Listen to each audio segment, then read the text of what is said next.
Hello friends, happy to see you again. Thank you very much for joining. Today we continue the discussion on JPQL queries. We have started in the previous lesson with a few simple examples, but of course we have a lot of things to still discuss on this topic. And this is lesson number 10, of course. Thank you again for joining. You have a live chat there in case you have questions. And as usually, if you have questions but you don't see this video live, then remember that you still have a comment section, so you can still have the chance to ask your questions there. And of course, do follow me on X and on LinkedIn, and we can discuss there. I'm going to share my screen because I don't want to lose time, and of course I don't want to spend a lot of your time. I want to be as efficient as possible but deliver you high quality explanations as usual. And for that being said, I have already created a project because I didn't want to spend more time to create entities and stuff like that. You already know how to do that, hopefully. In case you have jumped to this lesson and maybe you are not aware about all the things that we have already discussed, like creating entities, implementing the relationships among them, I don't know, all the other stuff that we have dealt with in the first 9 lessons, then my recommendation is you start with those first. For those of you who are already aware of all of those and they have been with me since the very beginning, I have created 3 entities. I already made sure that I have all the needed tables and some data in those tables. So I created this on purpose before. So you can see I have a course, a student, and an enrollment table, a one-to-many relationship between course and enrollment, and a one-to-many relationship between student and enrollment. In this case, the enrollment table, it looks like a join table. I will this way answer also that question that comes very frequently. Doesn't that mean that I should have actually created a many-to-many relationship between the course and the student? As I told you, it really depends on the case. So in this case, I have specifically added one more column here to make sense. No, because usually if I would have had only those 2, which are important, then this would not have been an entity. When you only have the relation, when the only purpose of the table is the relationship and there is no any additional data inside, then this should be a joint table.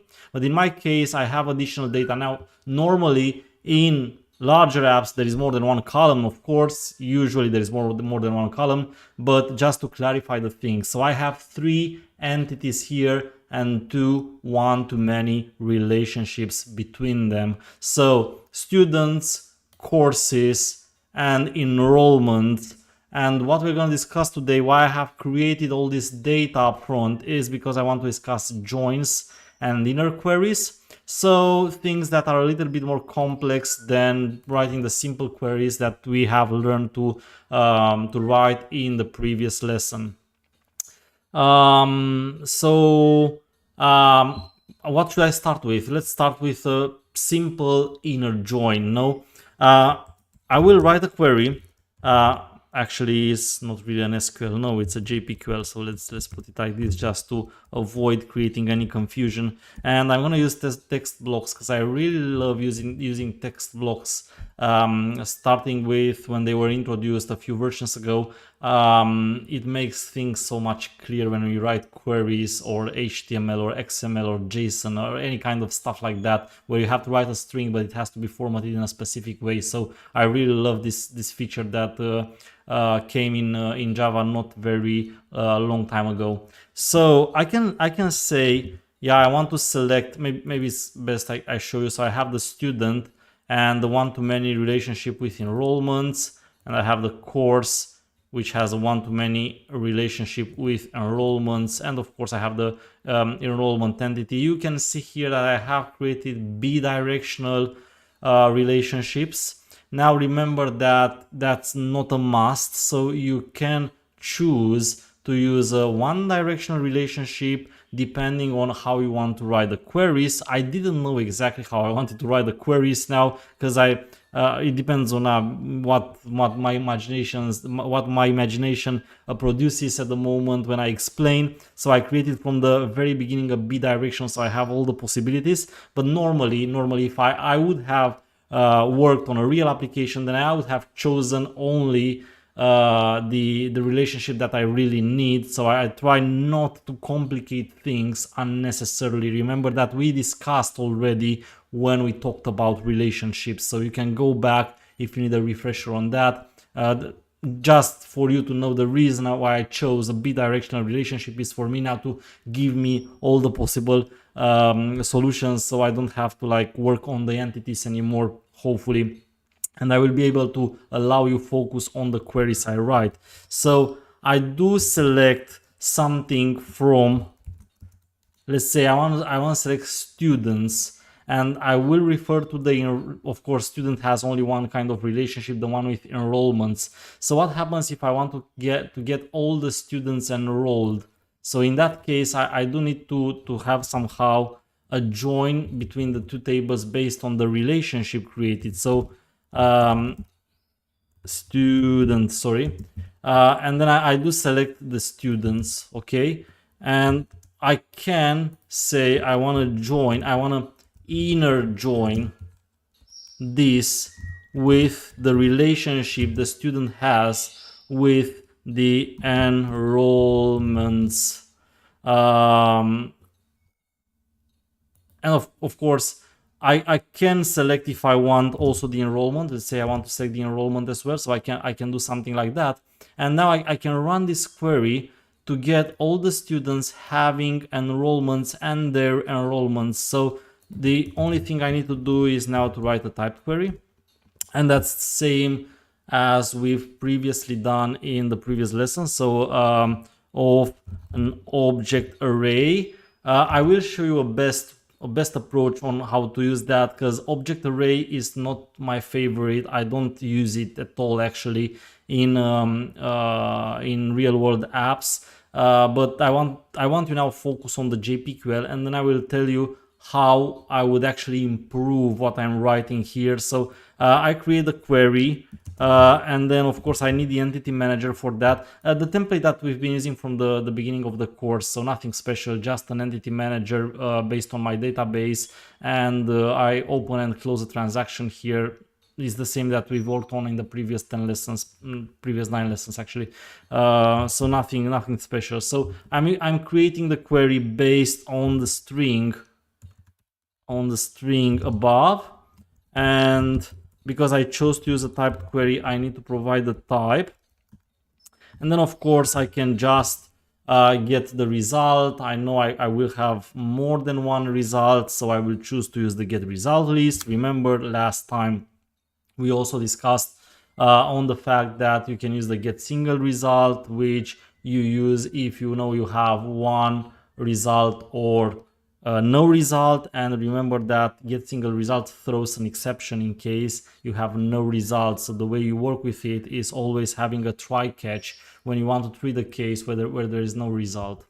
We're going to use get result list. Now there is one more method I didn't present. I don't remember I have presented the get result stream, and I don't really enjoy it a lot, because it tends to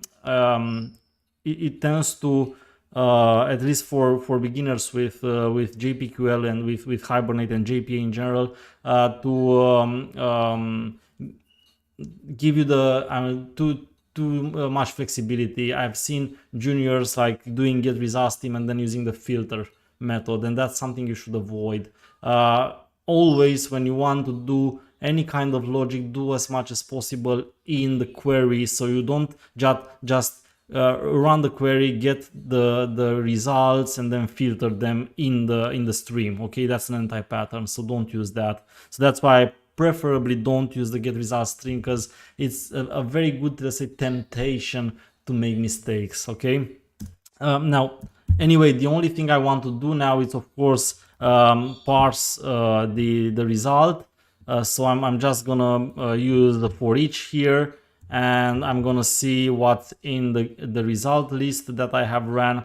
I don't have any parameters, so I didn't have to write anything to put any values on the query, so I should be able to simply just display it. And then the object, the parsed object, I can write something like, no, it's an object array. Why? Because I do have two values selected here and they are not mapped to any object. So what happens here is that the first value in the array will be the student, and the second value in the array will be the employment. No, so how does this look like? This is a list of arrays of objects. So it simply looks like, so this is the list that you get, and the list that you get looks like that. So this is the array. Let's see, this is a comment, so I can run it afterwards. And you just imagine this is the first element. You have a student and an enrollment, and then you have another array of objects. You have another student or the same, doesn't matter, and an enrollment, and so on and so forth. So you have as many as they would be in the result. No, so this is a list of arrays of objects containing on the first index of the array the student, because that's what I'm doing here, and on the second one the enrollment, which I named E. So normally if I write something like O of 0 plus space plus an O of 1, I would be able to see on separate lines the results, the students and the enrollments. So let's run it and see what happens. We will also be able to see the query created, the native query created behind the scenes, because I kept the show SQL enabled. So the property show SQL enabled should allow us to see that. And let's wait a bit for the app to run. Okay, a little bit more, and here it is. So yeah, of course, you see some things that are ugly because I didn't override the toString for the student and for the enrollment. We can actually do that if you want, just to have something more elegant.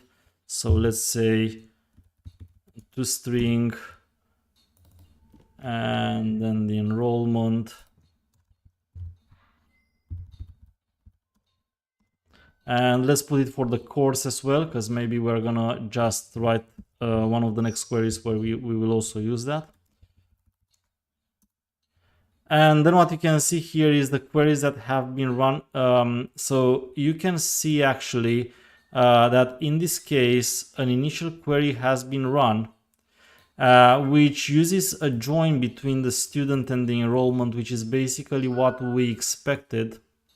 And then you can see that the condition is on the foreign key in the employment with the primary key of the student. So this is basically select all the needed details from the student inner joined with the enrollment on the ID of the student being the foreign key in the enrollment. So it's exactly what we wanted. Now there is one more thing that you need to be aware with, which is actually a very good lesson.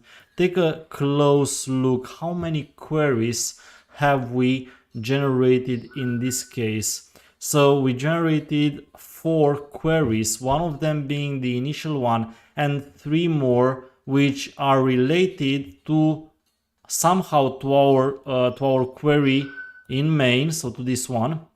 But did we want actually to generate them? So this is basically what I created here is called an n+1 query problem. And believe me or not, I didn't do this on purpose.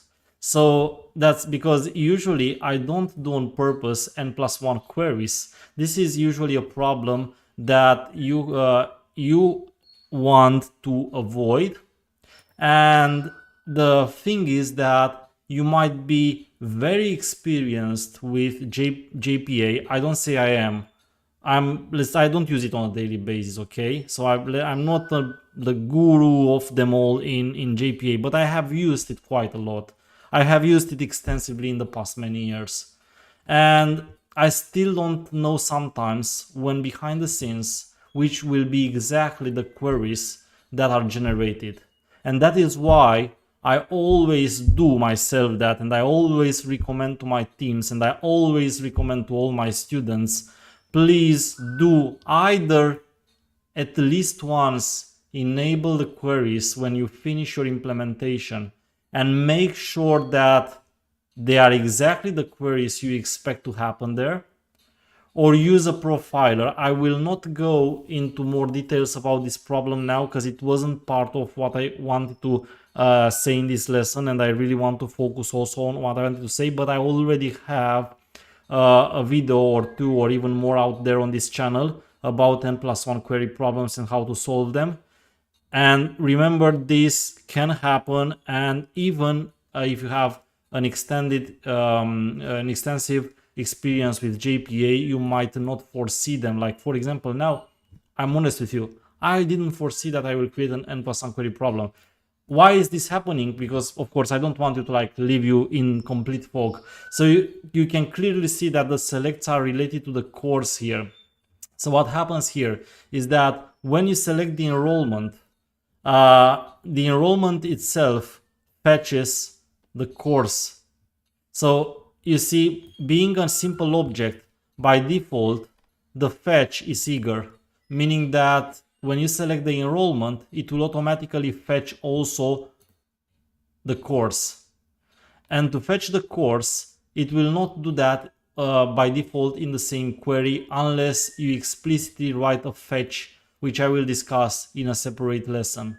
So because of this relationship here, I have created actually an n+1 query problem, which is a very tricky thing in a real world application, because see, I now here just retrieved three courses, which is a very small amount of data, and you can't observe that in terms of performance. But imagine that this query here would have returned 1,000, 1,000,000 records. You would have run that many number of queries for that many records, as many as this the first one returns. That's why this is a problem, and whenever you see something like this, find out what is the best solution. For example, for me here, the best solution might simply be just commenting out the bidirectional relationship. It might be this, it depends on the app. It might be, I want to make this lazy. Okay, it might be that. Or it might be, I want to retrieve the course data, case in which I would say fetch on the course on the query. But if I don't do that, this is what will happen. Okay, I'm done with explaining n+1 queries. It was not a purpose, okay? But you can see, so going back here, that somehow the JPQL we wrote translates into kind of what we expected to see, which is good. What do I want to improve here? So there are things that I would like to improve. One of them is that normally that inner there is not mandatory. You can write it if you want it to be explicitly there for any kind of reason, like, I don't know, maybe it helps you find them easier. But if you don't write the inner and you only write a join, normally the same thing should happen now when we run. An inner join will happen, which will retrieve all the students which are enrolled and their enrollments. Okay, so that should happen if you don't write the inner. So you can say the inner there is optional. What I can do actually, because I don't want to lose things, and of course you will have them afterwards, so let me do that.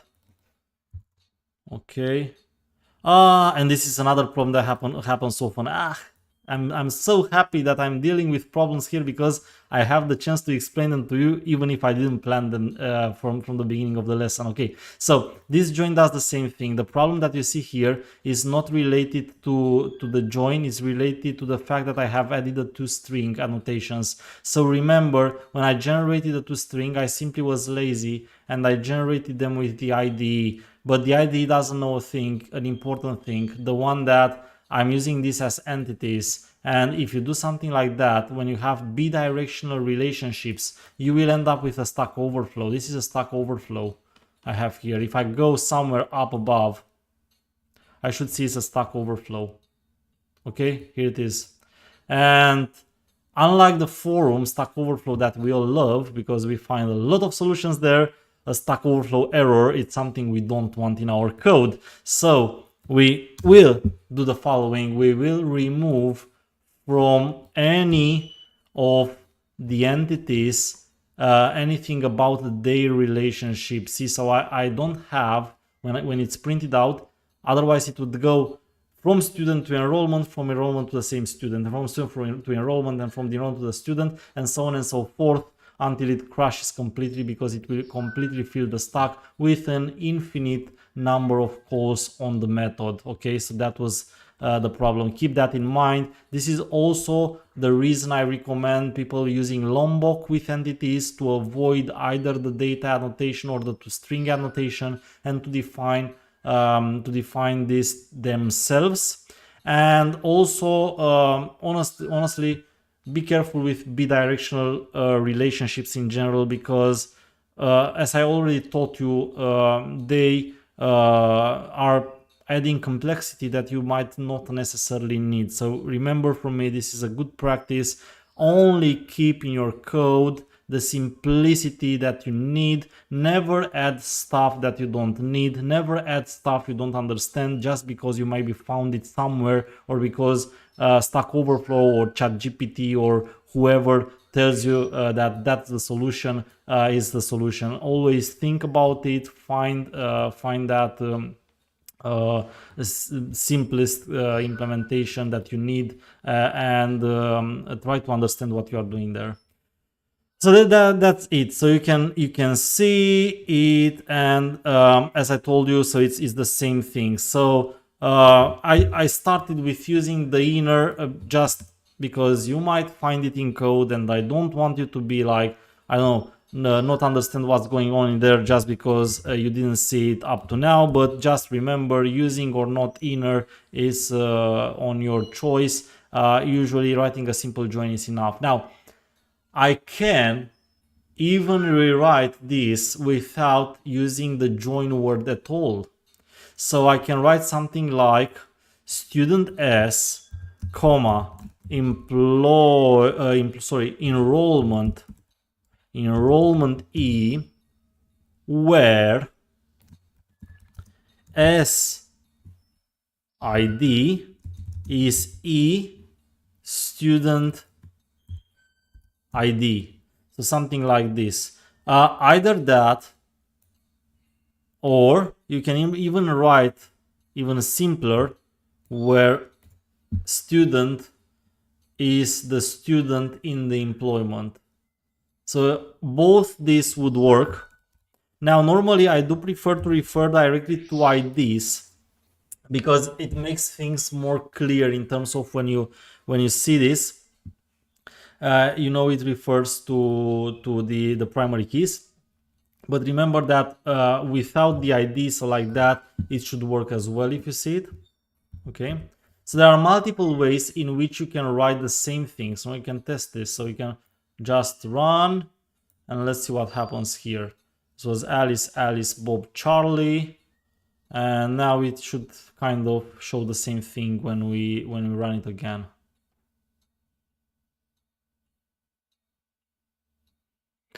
So question a little bit off topic, but I can answer it while it's running. Does it matter in industry from which university are you coming from, or the skills matters?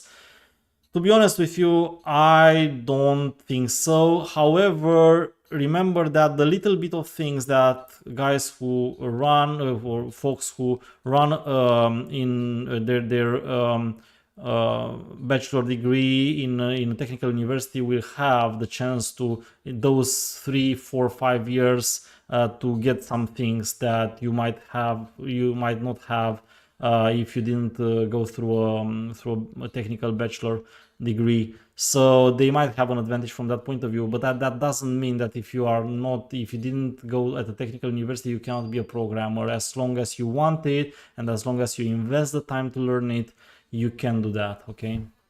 I hope that answers the question. So you can see it's the same result. Okay, so I wrote for you the same query in 3 different ways, actually 4 if you want.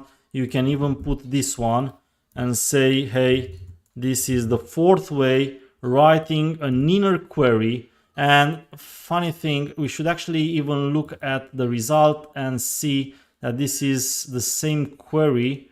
So you can see, yeah, it's not actually the same query, but it works kind of the same, no? So the difference, okay, you don't see a join, but you get the same result. So yeah, you can say, hey, this is the 4th way in which you get the same thing. Okay, see, this is exactly the same thing.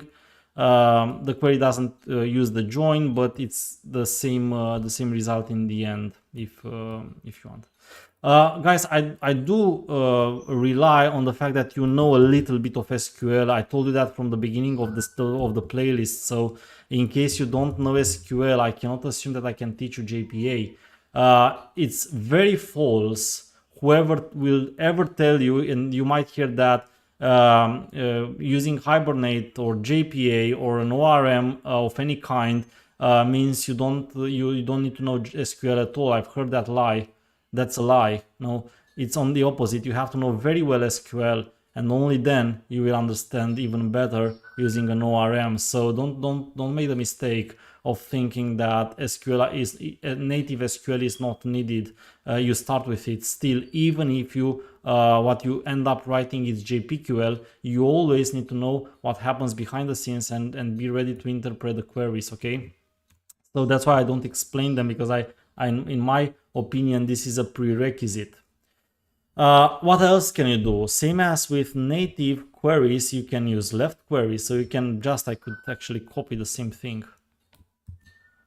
Or even better, copy the first thing and replace it with a left. Something like that, okay? And in this case, I'm not sure about the data I put in there, but the result might change because, well, left join should give you only the students that have an employment and their and their enrollments. So it's not, it actually will give you all the students, even those who don't have enrollments. I'm sorry, I'm a little bit tired at this hour, but yeah, I see it didn't change because it might be that all my students actually have enrollments, but if I use a left join, I should get even those students that don't have an enrollment. In that case, maybe I can add one in my student table. Bob, Charlie, Alice, and Joshua. Okay, so normally this would have to return Joshua as well, even if Josh doesn't have an enrollment, because I didn't add, as you could have seen, I just added a student. I added no enrollment for them. So normally, even though I didn't add an enrollment, being a left join should return. Yeah, you can see. So Josh is here, no enrollment for Josh, but it still returned because of the left join. Now if I would remove the left here and run this, you would naturally see that Josh is not there, because an inner join will only get me with the students having an enrollment. Now is the intersection of the sets, working exactly like in native SQL. So because in the end what happens behind the scenes is that this will actually be generated. See, so for the normal join, the inner join will not get Josh, but when I use the left, you got Josh, because that's what the left join does. And I can run it again. You can see in the native query that the left appears there. And similarly to that, you could have a right join. Now I don't usually use right joins because you can easily revert the sides and use left joins instead. I'm not sure if that's the right way I'm doing it, but I honestly am more tempted to use left left joins than ever have used right joins. But being that I'm not an expert in SQL, maybe there are cases where right joins really make sense and you cannot replace them with left joins. But as an idea, if you really want, you can use as well right joins. So I think it's a little bit, if I put a right join here, doesn't really make sense. No, you can't have an enrollment without a student. It doesn't really make sense. So you can have students without enrollments, but you can't have enrollments without students. What I can do is basically either reverse this or refer to courses if you want, you can say. But yeah, the idea is, yes, you can have right joins. I'm a bit too lazy to write something else, so I'm just gonna prove you that it works like syntactically, even if in this case like it will only retrieve me the same thing probably, because I don't see what difference could be here. But the idea is, yeah, it does support right joins as well if you need that. Cool. And if that thing is clear to you, I would like to further go a little bit into the projection here. And I would like to, yeah, you can see the right join, yeah. And so now, if this thing is clear for you, now what I would like to do is go a little bit into the projection here and tell you that I've told you from the beginning of the lesson, no, I don't really like this. It looks ugly. I'm not a fan of having this kind of arrays and parsing them like this. I would like to have an object that shows me what I get as a result. And in that case, what I'm doing is, usually in a real world application, instead of doing something like this and having to choose to use an object array, I prefer to create DTOs. So I would create a DTO to help me extract in a kind of shape what I have in the projection there. And you just define the object of the shape your response is, and then you can use it as a normal object, which I'm not sure for you, maybe we are not all of us the same, but for me it's a lot more comfortable. So look at what I'm doing. Let's say I create a class, I call it enrolled, let's say enrolled student. Remember always to give them a name. Now for me it's a little bit difficult to think of names because this is just a theoretical, a didactic example. No, it's in a real world application, when you select something, it always has a name, because that something you select means something. Now for me it's doesn't mean anything here. It's just an example to show you some syntaxes, make you understand how this works and how can you use them. So whenever you write things in tutorials, the temptation is you give whatever name to the class because it doesn't mean anything. That's true. But in a real world application, it's a problem if it doesn't mean anything. So if you find yourself in a situation where you select something and the projection doesn't mean anything, then you have a problem. So if you want a hint from my side, whenever you want to think about, hey, am I writing this query the right way in terms of business, think about, how do I name my projection? If I don't know how to name my projection, then it's a problem. Now, you can use whatever you want for the DTOs. You can use a class. I do prefer to use, since I have them like a few versions ago in Java, records. They create immutable instances. You might have seen other videos that I have presented, and you know that for this kind of stuff, I do recommend immutability. I prefer using immutability, so records are out of the box immutable. I used to use classes and make them immutable previously to records. I still do that if I'm using a version of Java that doesn't have records, but I do recommend it. They can be mutable, but I do recommend you immutability as a best practice. And then what I'm doing, say student, student and enrollment. Okay, so I created my record. And now I should be able to write it a little bit different. Let me actually comment this out and change it here. New, and then I have say org example DTO enroll student of S and E. It tells me it doesn't see the constructor, which is funny because it should be there, but maybe it's just an IntelliJ issue. So I will consider it's just that kind of a problem. And then I'm just going to say here enrolled student. Okay, so I'm not selecting anymore an object array, but I'm selecting enroll students.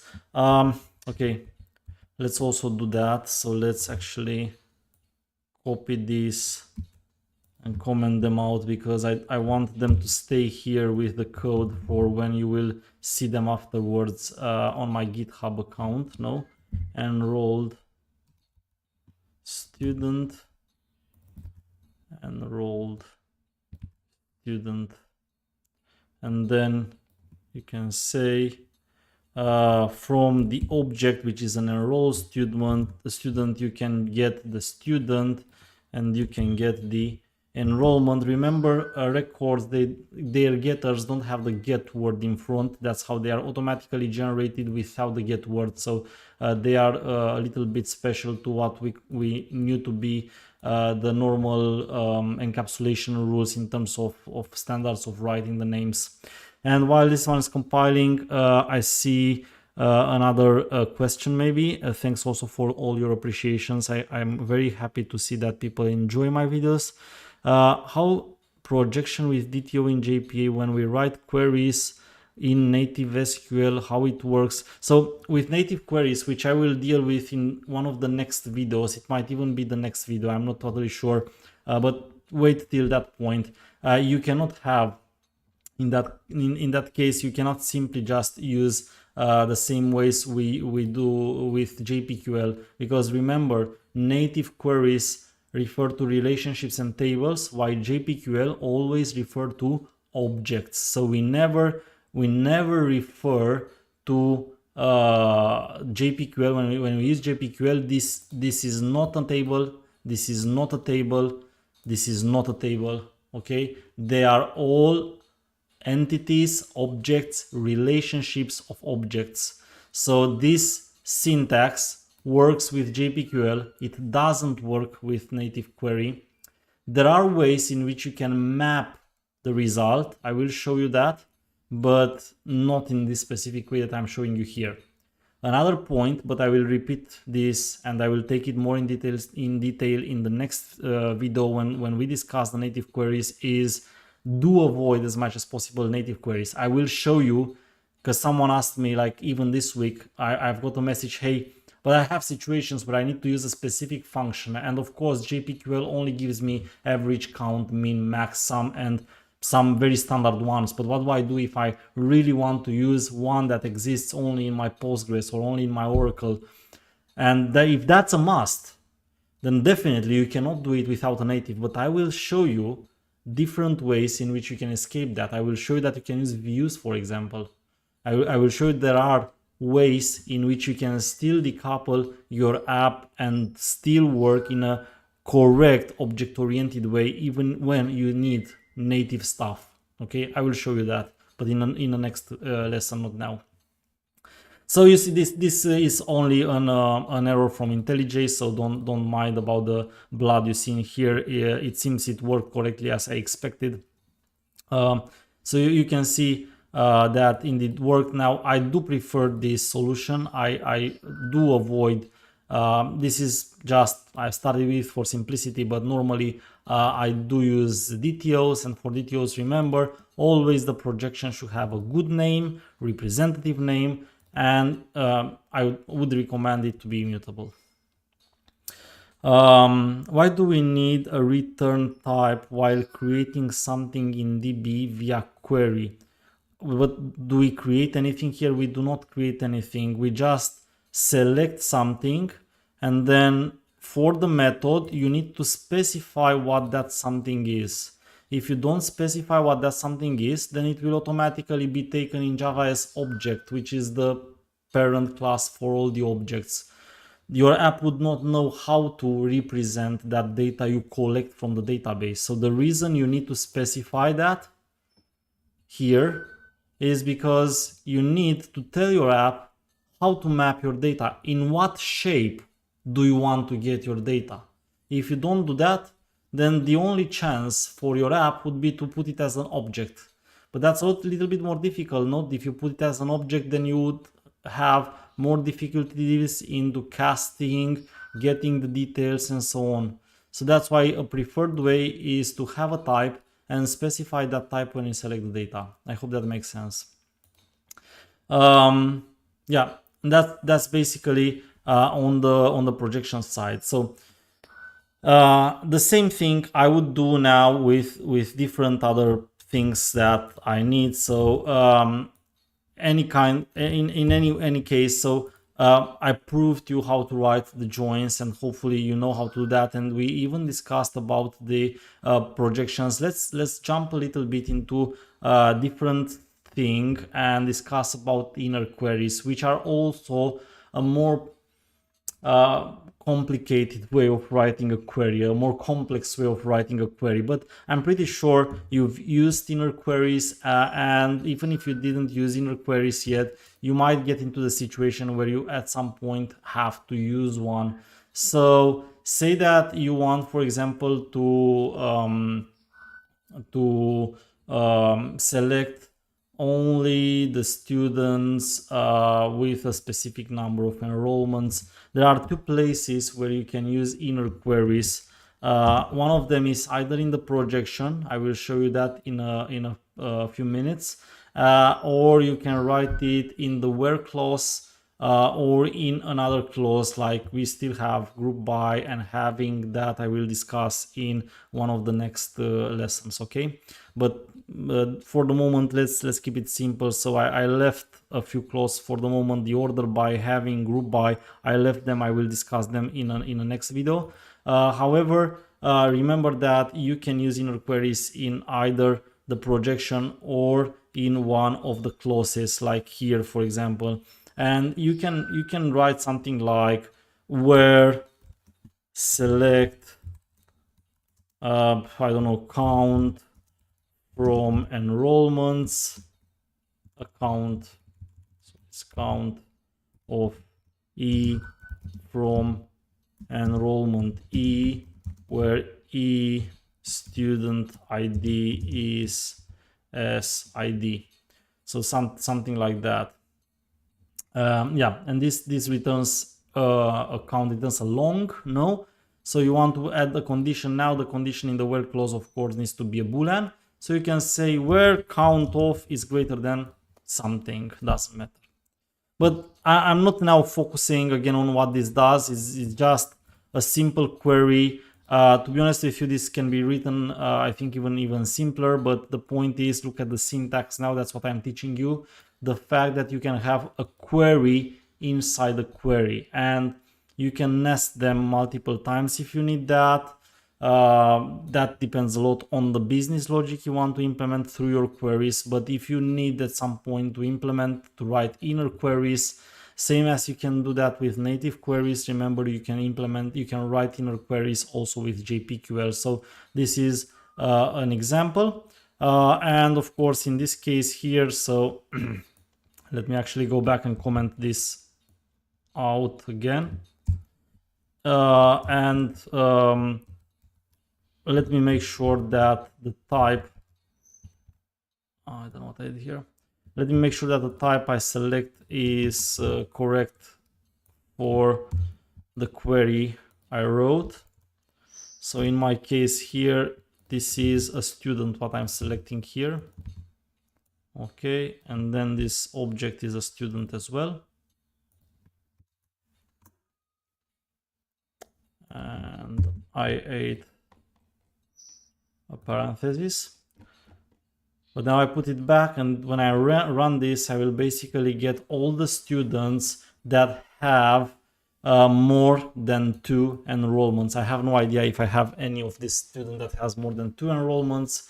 Probably I have, or maybe not, but the idea is that's what it's doing. So now if we are going to see the query anyway, yeah, I have no such students, no problem. But you can see the query, and you can see that the query has indeed been generated with an inner query. So in the where clause, you can see it, and I can even take it from here now, and I can go in this and run it if I want, no, and I run it as a native query. Probably I do have at least which has more than one, let's say. Yeah, only Alice. Alice is my only student that has more than one enrollment. So normally if I put one here, we should also see Alice being displayed in the console by our application. The second place where you can add an inner query is the projection. So I could as well use a query for the projection. That is, I'm gonna take this with a copy and change it, like make it very simple, and then say here select count of students or something, or select count of enrollments from enrollment T, where E student is S. Okay, again, just a dummy. It's just a dummy query, of course, just to prove the availability of the syntax. But that means if I select a count here, remember that you will get a long, no? So I make sure that this is also the case here. So in this case, I will get basically multiple numbers for each of my student, because I have no where clause. For each of my student, I will get the number, their number of enrollments. Yes, I know I could have simply used the count for that, but that's not the point. The point is to show you the syntax of an inner query. Yes. So now normally, hopefully you are aware of all the syntaxes, and you can use that. And of course they can become more and more complicated. So when I do use JPQL in real applications, I usually have large queries, but larger or shorter, if you know what syntaxes work, you just write them for your case. So see, this is Alice probably. So this is Alice that has more than one enrollment. And then the other guys, this is Josh I've added that has no enrollment. And these are the other two guys, each of them with only one enrollment. And yes, you could have actually you selected a student as well. You could have write something like that. And then of course you need a DTO. So how do I call this one? We call it counted enrollment student or student. Yeah, I'm not really inspired now with the names, but you got it. So I say student and long count, and then I can change my I can change my query, both my query and my type here to reflect that. So say new com, wasn't it com? No, it was org, sorry. New org example DTO counted blah blah blah blah blah. No, and we closed it. We close it here. Okay, again the error probably is from IntelliJ, not from me. And then of course you say this one and this one, yeah. And yeah, and you can say actually S is the student. I should have named it student, I know. And the count. Here it is. If I run it, you will see student and the count. So I guess you already understood this part with the DTOs and everything. So this is how you write joins, simple joins and inner queries. What I actually plan to show you for today. We went through some of the details, and we even managed to discuss a bit about some essential things, such as earlier when we had the n+1 query. So you have seen how it looks like. Now, I do have still to discuss about a few of the clauses that you can put in JPQL, like having, group by, and order. And once we manage to do with that, then the next step would be, of course, discussing about how to use native queries, because I have a lot of hints there as well that I can show you. Like in all the other cases, I will put the example on GitHub so you can use it by yourself. You will just have to because you will have no data, and I don't think I have. I think I have deleted the scripts or something. No, did I? Oh, here it is. So maybe what I can do is actually even take the scripts to help you even more and put them somewhere here so you can use them yourself and populate your database with the data. And try the stuff yourself, see how it works. So it should be easy to write any of these. Just change them, maybe start from my example, but try to create one of your own. Maybe just some different entities that you have for which you create different relationships. And if something, of course, is unclear, I'm happy to answer your questions as usually. Leave them in the comment section or simply ping me in the chat in the next session when we continue with the queries, being the having, group by, and order by, and then native queries, depending on how much time we have. With that being said, guys, thank you very much again. I'm very happy to have been here with you, and I wish you an excellent time for learning. Till next